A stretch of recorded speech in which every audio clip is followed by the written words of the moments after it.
اگر وضو کرتے ہوئے کوئی عضو 3 بار سے زیادہ مرتبہ دھو لیا جائے تو کیا وضو ہو جائے گا؟ کم از کم کتنی دفعہ آزاد ہونے ضروری ہیں؟ وضو میں کم از کم اعضاء کو دھونا 1 بار اور میکسیمم 3 بار۔ صحابی رسول کہتے ہیں کہ ان النبی صلی اللہ علیہ وسلم توضا مرتن مرتن، نبی رحمت صلی اللہ علیہ وسلم نے جب وضو کیا تو اپنے اعضاء ہاتھ، بازو، چہرہ، پاؤں، بازو کونیوں سمیت یہ 3 بار دھوئے ہیں۔ مسا البتہ 1 بار ہی ہے، 2 مرتبہ بھی دھوئے ہیں، 3 مرتبہ بھی دھوئے ہیں اور 1 مرتبہ بھی دھویا ہے۔ پانی تھوڑا ہے، جلدی ہے، سردی ہے، آپ 1 مرتبہ دھو لیں، آپ 2 مرتبہ دھو لیں۔ لیکن اگر آپ ریلیکس ہیں، پانی گرم موجود ہے، سردیاں ہیں، پانی گرم موجود ہے، پانی نارمل موجود ہے، لطف لے رہے ہیں آپ، تو پھر حکم بھی یہ ہے کہ اسبغ الوضو، وضو اچھی طرح مل کر کرو، 3 بار کرو۔ اچھا بھٹی صاحب، اگر ہم بھول جاتے ہیں دوران، میں بتا رہا ہوں، میں عرض کر رہا ہوں، ایک چیز ہے کہ بندہ بھول گیا ہے اور اس نے کچھ اعضاء 2 مرتبہ دھو لیے، کچھ اعضاء 3 مرتبہ دھو لیے، کچھ اعضاء 1 مرتبہ دھو لی، تو بھی جائز ہے، تو بھی جائز ہے، کوئی عرض نہیں۔ اللہ کے نبی صلی اللہ علیہ وسلم نے 1 بار بھی کیا ہے، 2 بار بھی کیا ہے، 3 بار بھی کیا ہے، تو 3 بار مکمل ترین ہے اور کم از کم مقدار 1 بار ہے۔ خلوص نیت سے خلوص نیت سے کر لے تو پھر فائدہ کیا ہے؟ سیدنا عثمان رضی اللہ تعالی عنہ نے پانی منگوایا،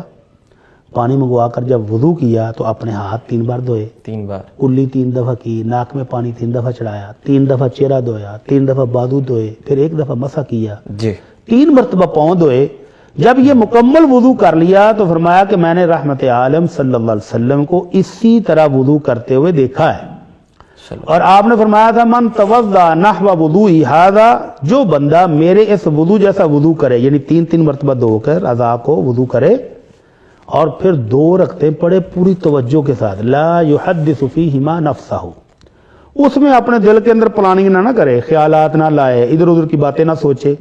پوری توجہ سے 2 رکعتیں پڑھے، غفر لہ ما تقدم من ذنبہ، تو اس کے پچھلے سارے گناہ معاف ہو جاتے ہیں۔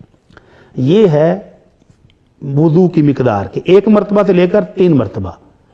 کوئی بھول جائے 2 مرتبہ، 3 مرتبہ یا 3 مرتبہ سے زیادہ بھول کے اس نے کوئی عضو دھو لیا ہے تو کوئی گناہ نہیں ہے، معاف ہے۔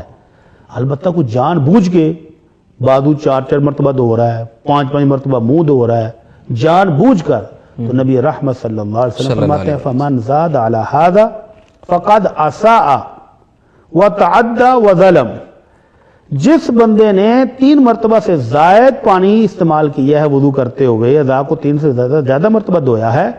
اس نے نافرمانی بھی کی ہے، ظلم بھی کیا ہے اور ایک برا عمل کیا ہے، اچھا نہیں کیا ہے۔ تو نبی رحمت صلی اللہ علیہ وسلم کی مخالفت، آپ کی سنت کی خلاف ورزی، یہ اس کا بہت بڑا جرم بن جائے گا۔ تو جان بوجھ کر یہ حرکت نہیں کرے، بھول کی ہو جائے تو وہ قابل معافی ہے، اور کم از کم مقدار 1 مرتبہ اور میکسیمم 3 مرتبہ۔